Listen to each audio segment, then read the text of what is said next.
What is up, beauties? Welcome back to another video. It is me, Tyra J, as you know it, back again with another video. Back again with another video. Back again with another video. Back again with another video. Why does my arms look so freaking strong? Like, it don't make no sense. How do I look so skinny but my arms look strong?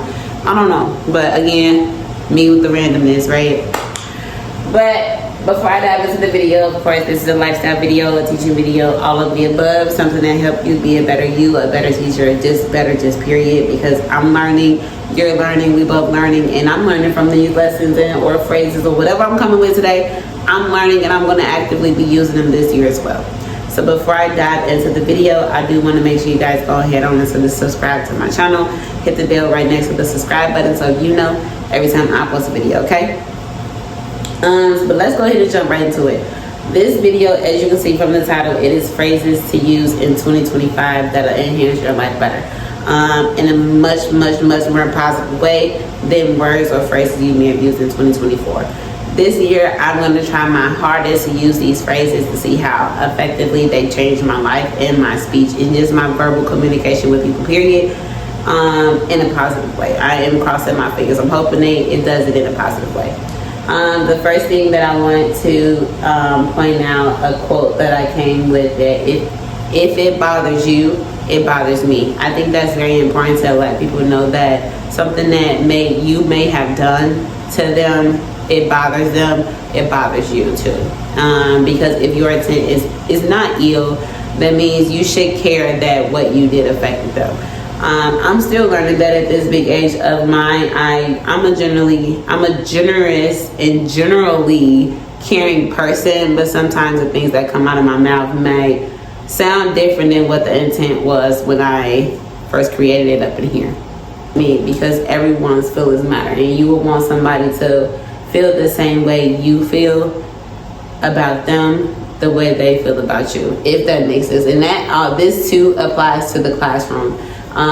Sometimes the things you might say affect the child, or something you might do might bother them, and it's good to help them feel comfortable enough to let you know that what you did affected them or made them feel uncomfortable or sad or mad or some possible way, because you do want them to communicate when they don't understand something. So how do you expect them to communicate that, but they can't come and tell you when they're sad or when they're not feeling happy or they're angry in that moment? So use it in the classroom because it's very useful. The next one that I have is neither way is better or worse. We just do it differently. This is when you can't compromise, or you trying to compromise, but you are struggling to meet in the middle. Maybe you're in a debate, or maybe you're in something, or maybe you're helping two kids navigate their different mindsets or thought process or perspectives. Layla has an idea, but Kaya has a different idea. So it's best to encourage both of them to push those ideas, because neither one of them are bad. It's just not the same idea as the next person. So they don't have to put each other down.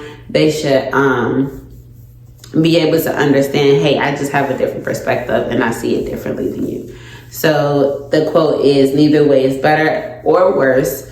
We just do it differently. When you're in the middle, to me, hey, this quote can happen or work in your relationship as well. In the middle of an argument, maybe you aren't able to compromise in some possible way. So in order to just ruin your relationship completely, it's best to understand that neither way is better or worse. We just are definitely doing it differently. So that's good. And the third one is, I don't want to assume, so I thought I'd ask. Sometimes it's best to ask before you think the worst, and of course, as we know it, ask and assume. I'm not even gonna pick that apart. You get it if you get it.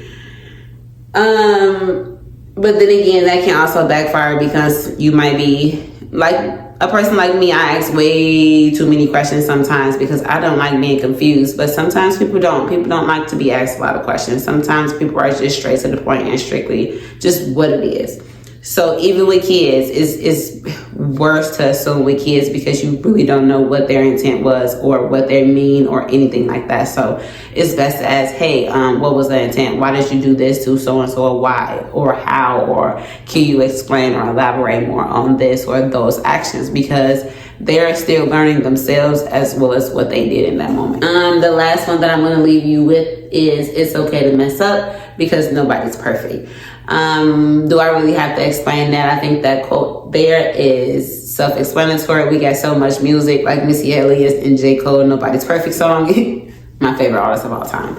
But anyway, we all know it's literally everywhere. You can find the quote, nobody's perfect, I guarantee you, in the Bible, because nobody is perfect and nobody is made to be put on this world to be perfect. The only perfect person that we have in our lives is God, okay? And make sure you always remember that. So as always, I'm Tara J. I'm always here to love the child first and educate second. As you know it, peace.